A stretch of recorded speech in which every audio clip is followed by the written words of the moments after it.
UPA को अगर दम है तो ये आदमी को यूपीए से बाहर करे और पुड़ियाहाट से संजय यादव को लड़ाए और काज बताने का काम करेगा। ठीक है, साजिश के तहत हमने चुनाव हारे, मत है तो रिजर्वेशन देकर के एक बार फरिया ले पुड़ियाहाट को हमसे खुलेआम मेरा चुनौती चाकू मारने का काम करता है।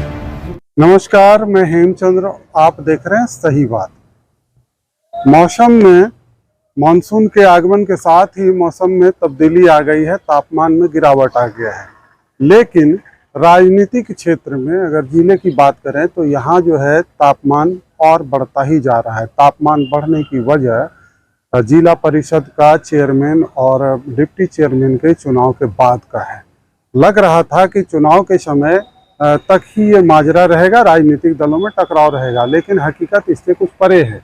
हकीकत ये है कि चुनाव हो जाने के बाद, चेयरमैन का चयन हो जाने के बाद अब तापमान और बढ़ता जा रहा है। और तापमान बढ़ाने में जो भूमिका निभा रहा है वो ट्विटर है, फेसबुक है, प्रिंट मीडिया है, सोशल मीडिया है। इन तमाम मीडिया के माध्यम से कुछ बड़े नेता, कुछ उनके कार्यकर्ता और कुछ सक्रिय ट्विटर बबुआ भी इसमें शामिल हैं, जिसके चलते बराबर ये तापमान बढ़ रहा है। और बढ़ते बढ़ते अब ये वहाँ तक पहुँचा है कि बड़े नेता भी आपस में बयानबाजी करने से चूक नहीं रहे हैं, मीडिया में बयान देने से चूक नहीं रहे हैं। और ये स्थिति कहीं न कहीं टकराव की ओर बढ़ता जा रहा है। एक तरफ जहाँ प्रदीप यादव जी हैं तो दूसरा खेमा का नेतृत्व अभी जो है संजय यादव कर रहे हैं। संजय यादव इसलिए कर रहे हैं कि संजय यादव इस जिला परिषद के चुनाव के बाद उनकी भूमिका केंद्र में आ गई है और वो किंग मेकर कहे जा रहे हैं। लोग मानते भी हैं, जीतने वाले भी मान रहे हैं कि संजय यादव ही किंग मेकर हैं इस चुनाव के। अब सवाल है कि किंग मेकर और वो जो किंग मेकर बनना चाह रहे थे लेकिन नहीं बन सके, दोनों के बीच की जो राजनीति है वो पूरे तापमान पर है। दोनों के बयान भी बड़े कटु कह लें, व्यंग्यात्मक कह लें, तरह तरह का ये बयान आ रहा है। अभी जो फिलहाल जो संजय यादव ने प्रेस कॉन्फ्रेंस कर लोगों को जानकारी दी कि उन्होंने विभीषण की बात कही है प्रदीप जी ने। अब वो विभीषण कौन है, अब विभीषण को वो स्पष्ट क्यों नहीं करते। बात यहाँ तक चली गई कि अगर वो चाहें तो पुड़ियाहाट रिजाइन कर करके संजय यादव से सीधी टक्कर ले लें, उनको हम औकात बता देंगे। अब सवाल है कि दोनों बड़े नेता हैं, दोनों एक ही बिरादरी से आते हैं, लेकिन इस चुनाव ने, जिला परिषद के इस चुनाव ने दोनों के बीच का माजरा और बढ़ा दिया है। इसके पीछे वजह एक और पर्दे के पीछे बात आई है कि आखिर किंग मेकर संजय यादव हुआ तो क्यों, और एक तीर से संजय यादव ने दो शिकार कैसे कर डाला।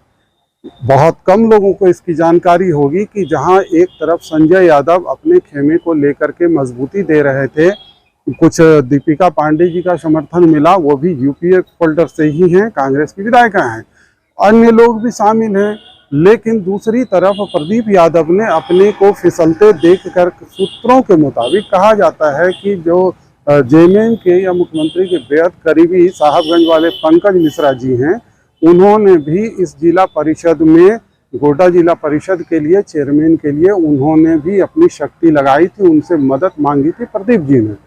उन्होंने अपने लोगों को यहाँ लगाया भी और उनके लोगों को कहा गया कि 1 से 2 सीट की व्यवस्था जो है वोट की आप करें।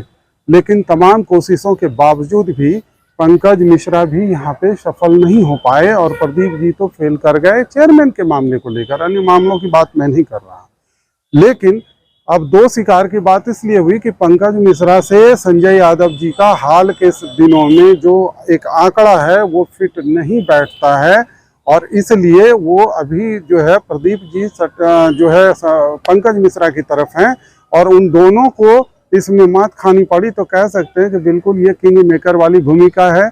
अब इसके साथ और जो भी है हम आपको जो सुनवाते हैं कि क्या क्या संजय यादव जी ने बयान दिया है और किस तरफ ये लड़ाई जा रही है। ये क्या जिला परिषद से लेकर लोकसभा और विधानसभा तक जाएगा। जिस तरह का बयान और जिस तरह की बात आ रही है, लगता तो फिलहाल यही है। फिलहाल हम उनके बयान को सुनवाते हैं कि वो क्या कहना चाहते हैं। आया है कि प्रदीप यादव का जो एक बयान आया है, उस बयान से ये स्पष्ट होता है विभीषण जिस शब्दों का उन्होंने इस्तेमाल किया है, लेकिन किसी का नाम खुलासा उन्होंने नहीं किया है। क्योंकि यूपीए में वो बड़ा नेता है और जब विभीषण शब्द का इस्तेमाल किया है तो उसको उजागर करना चाहिए कि वो कौन सा व्यक्ति विभीषण है। उसमें अगर हिम्मत है तो उसका नाम को भी उजागर करना चाहिए। में भूचाल आई है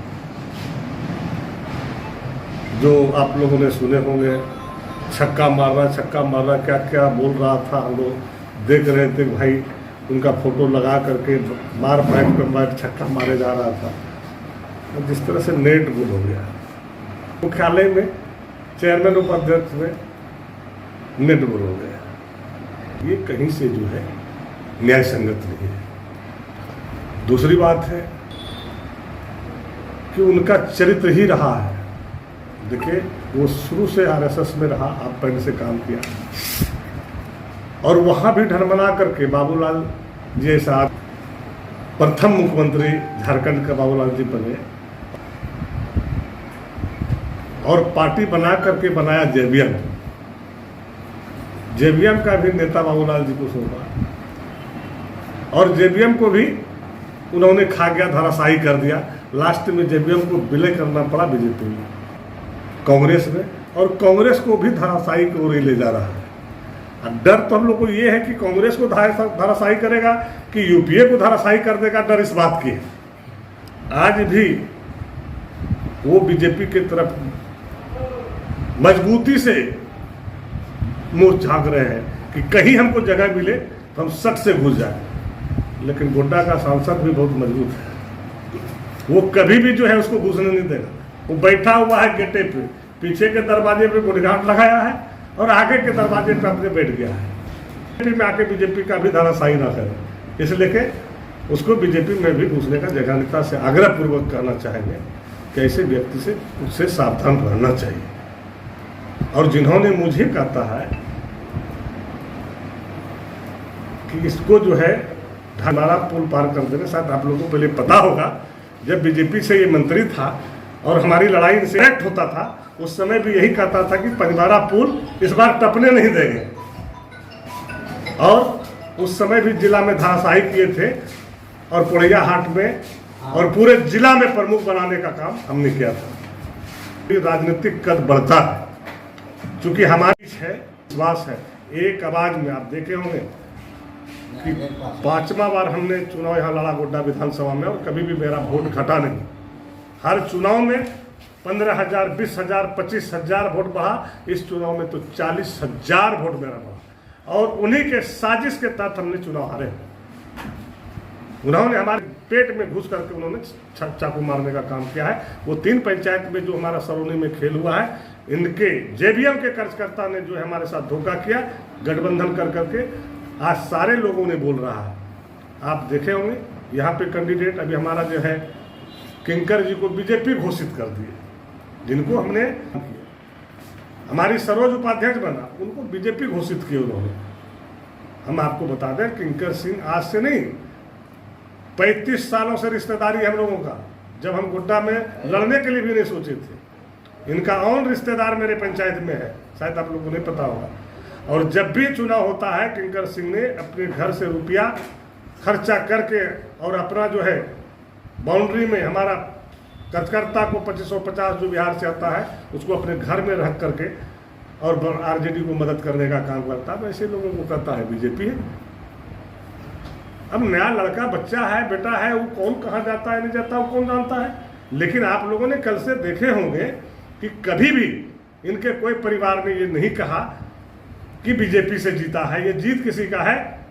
तो हमारा जो दोस्त है, हमारा जो परिवार है, 30 साल 35 साल से ये जीत संजय यादव जी की हुई है।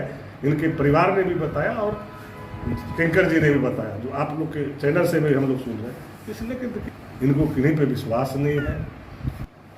इसको पुड़ैया हाट की जनता ने जवाब देगा। हम जो कहते हैं, अगर हिम्मत है तो रिजर्वेशन दे करके एक बार फरियाद ले पुड़ैया हाट में हमसे।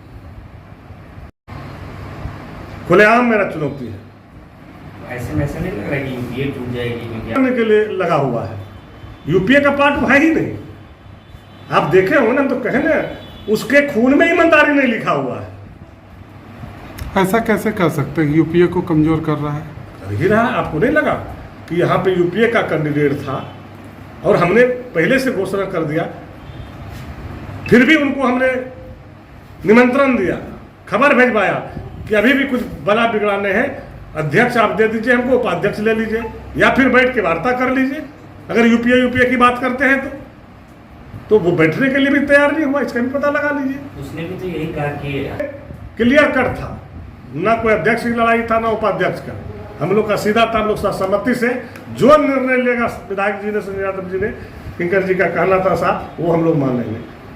और हम अंतिम क्षण में पत्ता नहीं खोले कि होना क्या है। हम थे कि नहीं यूपीए में छेद ना हो और यूपीए बरकरार रहे, लेकिन उन्होंने ये मौका कभी नहीं दिया। जो वो हर हमेशा मदद लेता है, जब हम लोग का मदद की बारी आता है तो चाकू मारने का काम करता है। वो लोग कौन है और रहने वाला कहाँ का है और उसका पेशा क्या है, इसलिए कि उस पर क्या हम कमेंट करें। आपने वो बयान सुना, संजय यादव जी का जो बयान है, प्रदीप जी की जो चीज़ें थी वो तो सामने आ गई हैं, लेकिन अब आपको इस बयान को सुनने के बाद यह एहसास हो गया होगा कि ये राजनीति सिर्फ जिला परिषद के चुनाव तक चेयरमैन पद हासिल करने तक नहीं था, ये कटुता और बढ़ने के कगार पर है। और मैं जितना संजय यादव जी को जानता हूँ, उनकी एक बात तो जो है प्रसिद्ध है कि वो दोस्तों के दोस्त हैं और जिससे दुश्मनी हो जाए तो वो अंत तक दुश्मनी भी निभाते हैं। अब देखना ये है कि राजनीतिक क्षेत्र में ये दुश्मनी दोनों के बीच कहाँ जाके ठहरती है। आप देखते रहिए सही बात।